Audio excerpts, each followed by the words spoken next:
Marijuana has been studied over and over again, and the outcome always seems to be the same. So why do yet another study on this drug?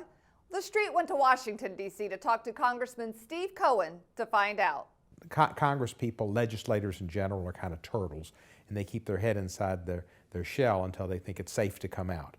And the cultural lag is such that they don't come out until there's a majority, at least in their party, and that might take a while on the Republican side. And then we tried to change the marijuana from being a Schedule I, where it is with heroin, which is ludicrous, and change that schedule. I think it should be like a 6Z, like nothing. When you were talking to the drug czar Botticelli not long ago, you were really passionate about the issue of heroin and how much of an impact that's had. Do you feel that if they were decriminalizing marijuana, they would have more time to focus on the more dangerous drugs out there? Everything in life has to be prioritized.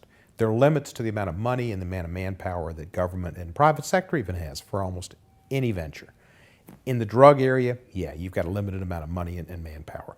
And it should be concentrated on the drugs that cause death by themselves because of overdoses, which is heroin, meth, and you can overdose with cocaine too, but also causes people to go out and commit crime and kill others or be violent and lose control.